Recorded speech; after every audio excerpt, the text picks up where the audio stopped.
ইতিহাস বিকৃতি ও স্বদেশপ্রেমহীনতার সংকট বর্তমান প্রজন্মের বাঙালির আত্মপরিচয়ের প্রশ্ন। একটি জাতির আত্মা লুকিয়ে থাকে তার ইতিহাসে। ইতিহাস কেবল অতীতের ঘটনা নয়, এটি একটি জাতির চেতনা, মূল্যবোধ ও আত্মমর্যাদার ভিত্তি। কিন্তু যখন ইতিহাস বিকৃত হয়, তখন সেই জাতির ভবিষ্যৎও ধোঁয়াশায় ঢেকে যায়।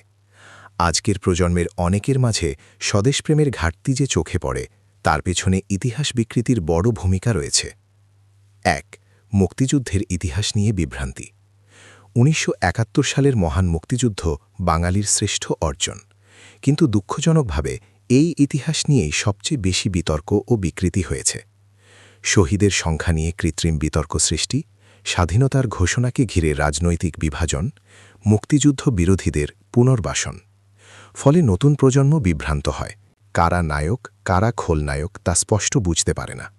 যখন জাতির শ্রেষ্ঠ অর্জনই প্রশ্নবিদ্ধ হয়, তখন দেশপ্রেম দুর্বল হয়ে পড়ে।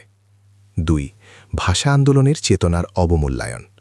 ১৯৫২ সালের ভাষা আন্দোলন শুধু ভাষার জন্য সংগ্রাম ছিল না, এটি ছিল সাংস্কৃতিক অস্তিত্ব রক্ষার লড়াই।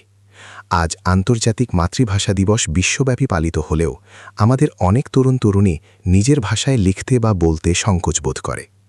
সামাজিক মাধ্যমে বাংলা ভাষার বিকৃত ব্যবহার, ইংরেজি নির্ভর মানসিকতা, বাংলা সাহিত্য পাঠে অনাগ্রহ। ভাষার প্রতি গর্ব না থাকলে দেশের প্রতি গভীর ভালোবাসা গড়ে ওঠা কঠিন।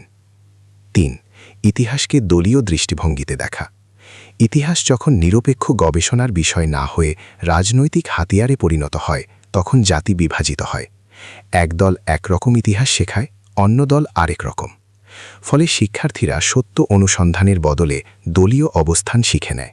এভাবে ইতিহাস সত্যের পরিবর্তে বর্ণনা হয়ে দাঁড়ায়। এর ফলাফল জাতীয় ঐক্যের অভাব, সামাজিক অবিশ্বাস, দেশপ্রেমের পরিবর্তে দলপ্রেম। ৪. বিদেশমুখী মানসিকতা ও আত্ম অবমূল্যায়ন। বর্তমান প্রজন্মের একটি বড় অংশের স্বপ্ন দেশ ছাড়ার। উন্নত জীবন চাওয়াটা দোষের নয়, কিন্তু নিজের দেশকে তুচ্ছ ভাবা একটি বিপজ্জনক প্রবণতা। দেশের ইতিহাস না জেনে বিদেশি সংস্কৃতির অন্ধ অনুকরণ, দেশীয় ঐতিহ্য নিয়ে ব্যঙ্গ বিদ্রূপ, জাতীয় দিবসকে কেবল ছুটির দিন হিসেবে দেখা।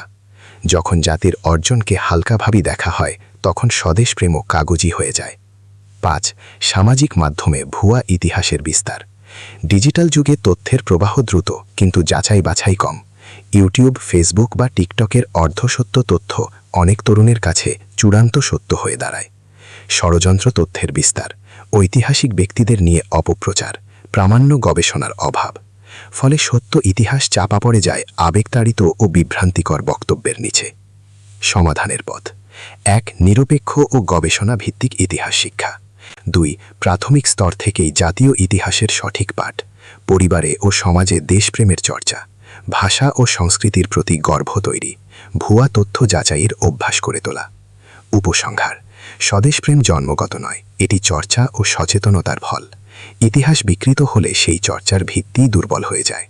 আজ প্রয়োজন সত্য ইতিহাসের প্রতি শ্রদ্ধা ও নতুন প্রজন্মকে সঠিক দিক নির্দেশনা দেওয়া। যে জাতি তার ইতিহাস ভুলে যায়, সে জাতি ভবিষ্যৎ নির্মাণে ব্যর্থ হয়। তাই ইতিহাস রক্ষা মানে শুধু অতীত রক্ষা নয়, এটি ভবিষ্যৎ রক্ষার সংগ্রাম।